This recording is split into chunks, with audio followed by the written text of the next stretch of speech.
This is part 37. In this video, I am going to teach you the explanation about the paragraph.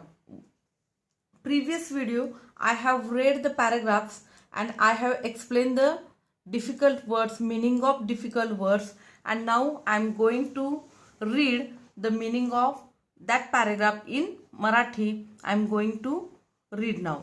Okay. Phileas fog तुरुंगात होते. त्यांना custom हाऊसमध्ये बंदिस्त करून ठेवण्यात आले होते आणि दुसऱ्याच दिवशी लंडनला नेण्यात येणार होते. पासपार्टूला जर पोलिसांना धरून ठेवले नसते तर आपल्या मालकाला अटक केल्याचे पाहून तो फिक्सच्या अंगावर धावून गेला असता. अकल्पितपणे घडलेल्या या अनाकलनीय घटनेमुळे आवडाला धक्का बसला होता.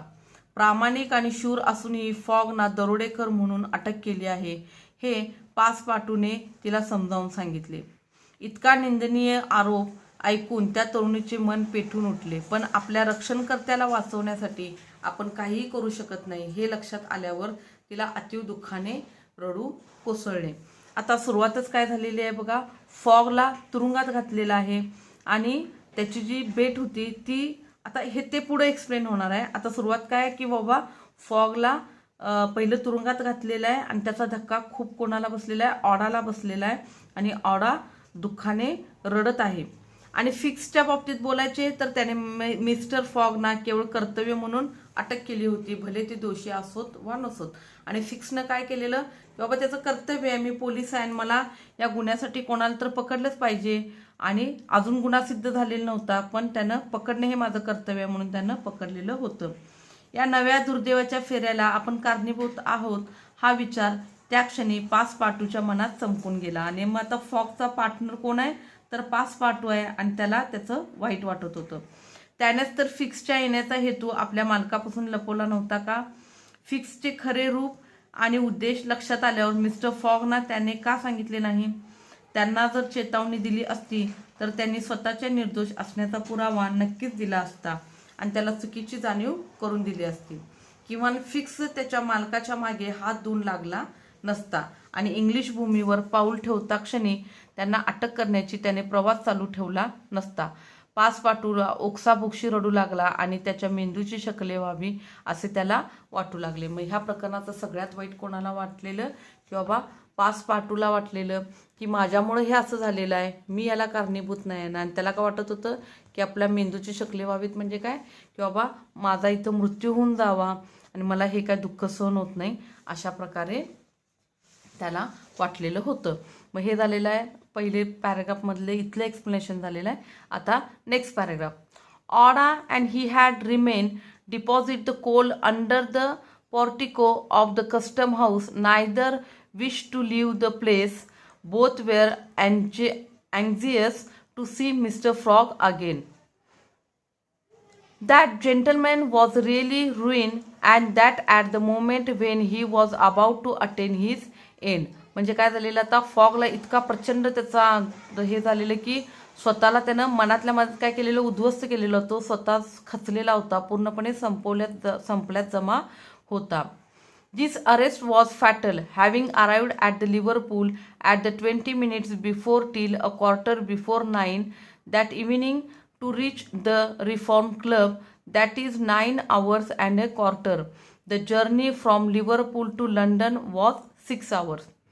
म्हणजे काय ती जर्नी होती किती 6 तासांची होती आणि ह्याच्यात काय झालेलं हे घटना घडलेली होती. If anyone at this moment had entered the custom house, he would have found Mr. Fogg seated, motionless, calm, and without apparent anger, upon a wooden bench. He was not, it is true, resigned, but this last blow failed to force him into an outward betrayal of any emotion. Was he being devoured by one of those secret rage, all the more terrible because contained, and which only burst forth with an irresistible force at the last moment? No one could tell. There he sat calmly waiting for what? Did he still cherish hope? Did he still believe? Now that the door of his prison was close upon him that he would succeed. मग अशा प्रकारे काय झालेलं होतं की बाबा त्याच्या आयुष्यात एवढा मोठा प्रसंग झालेला होता की तो त्याला कसा फेस करणार आणि तो यातनं बाहेर येईल काय, अशा प्रकारे ते झालेलं होतं. यातले न्यू वर्ड बघा. बिट्रायल, BETRAYAL. बिट्रायल म्हणजे डिस्प्ले, व्यस्त असणे, प्रदर्शन करणे. BETRAYL, बिट्रे, डिस्प्ले म्हणजे दर्शवणे. बी डिवोड, DEBDEVOURED. बी डिवोड by means be destroyed by, उद्ध्वस्त केलेले म्हणजे दुसऱ्या कुठल्या तरी व्यक्तीनं त्या व्यक्तीला उद्ध्वस्त करणे. आता चेरिश म्हणजे होल्ड ऑन टू, बाळगणे, धरून ठेवणे. म्हणजे काय बाबा त्याला ठीक आहे, त्यांना आशा तो चेरिश करू शकणार काय, ते शक्य आहे का त्याला, अशा प्रकारे चेरिश, CHERISH, चेरिश म्हणजे बाळगणे, धरून ठेवणे.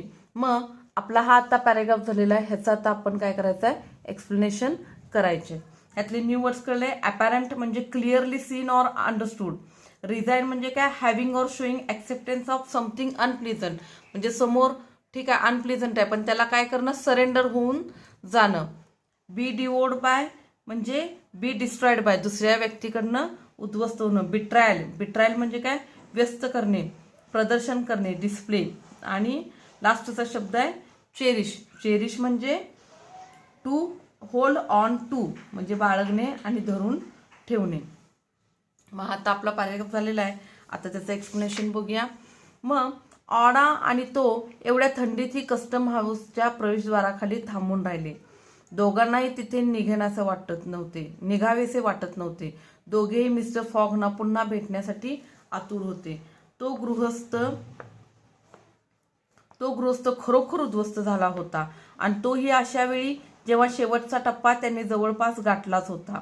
ही अटक घातक ठरली होती. 21 डिसेंबर रोजी रात्री 12 वाजायला 20 मिनिटे बाकी असताना लिव्हरपूलला पोहोचल्यावर संध्याकाळी 8:45 वाजता रिफॉर्म क्लबवर पोहोचायला त्यांच्याकडे अजून 9.25 तास होते आणि लिव्हरपूल ते लंडन हा प्रवास 6 तासांचा होता.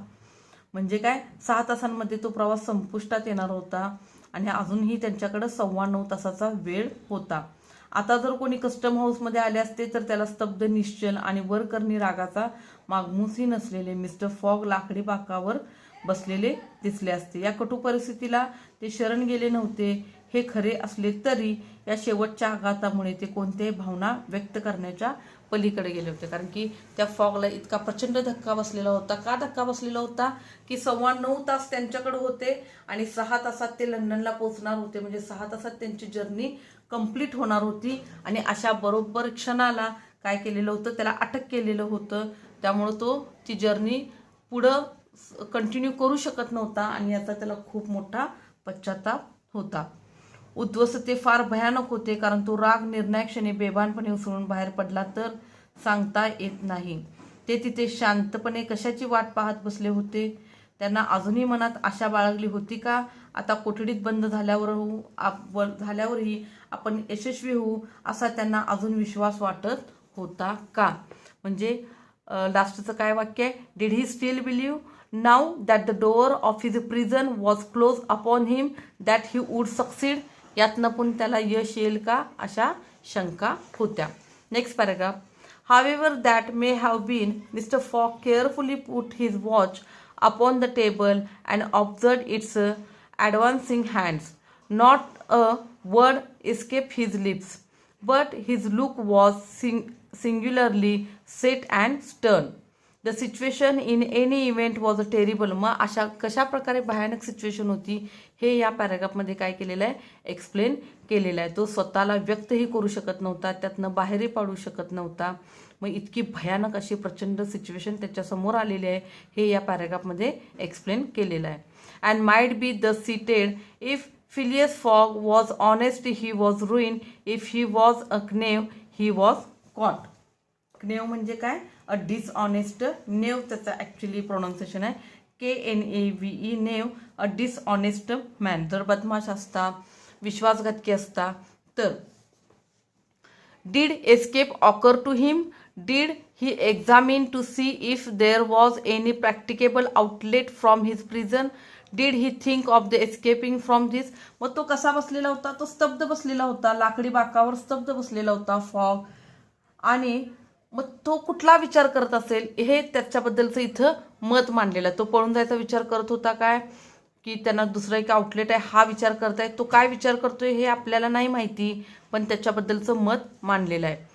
Possibly for once he walked slowly around the room, but the door was locked and his window heavily barred with iron rods. He sat down again and threw his journal from his pocket on the line where these words were written, 21st December, Saturday, Liverpool. He added 18th day, 11:40 a.m. and waited.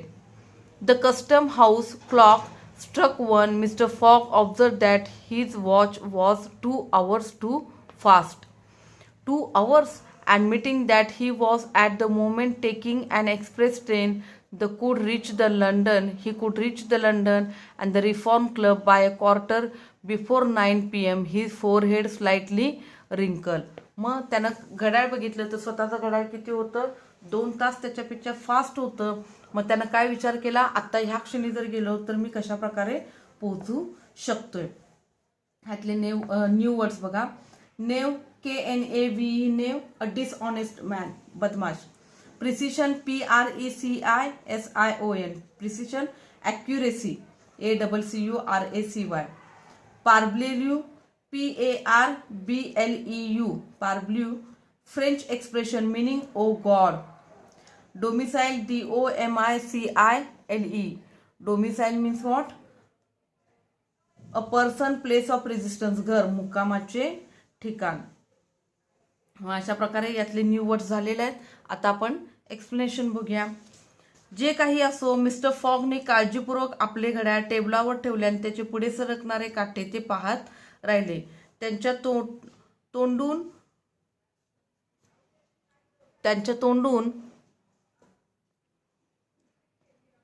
एकही शब्द बाहेर पडला नव्हता.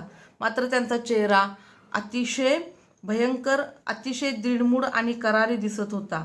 नाही म्हटले तरी परिस्थिती भयंकर होती. किंबहुना असे म्हणता येईल की फिलियस फॉग जर प्रामाणिक असतील तर ते उद्ध्वस्त झालेले होते आणि बदमाश असतील तर तावडीत सापडलेले होते. मग आता ॲक्च्युली त्यांनी रॉबरी केलेली नव्हती, पण असं मत मांडलेलं आहे.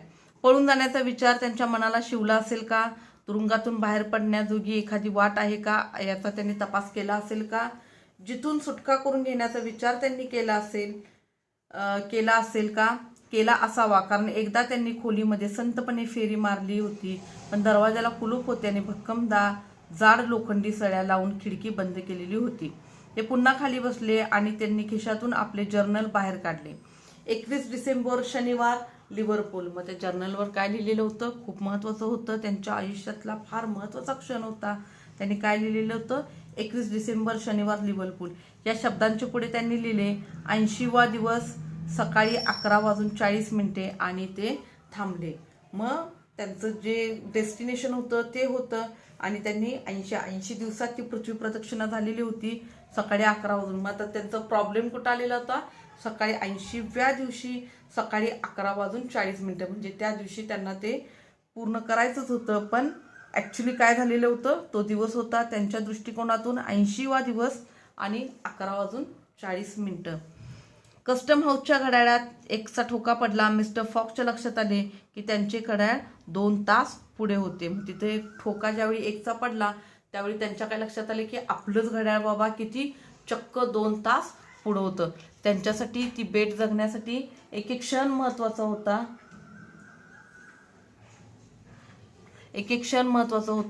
आणि चक्क त्यांची 2 तास म्हणजे त्यांना 2 तास पण खूप महत्त्वाचे होते. आणि त्याचं घड्याळ 2 तास पुढं होतं म्हणजे त्यांनी टायमिंग जी बघितलेली होती ती 2 तास आधीची होती. म्हणजे त्यांच्याकडं अजूनही वेळ होता.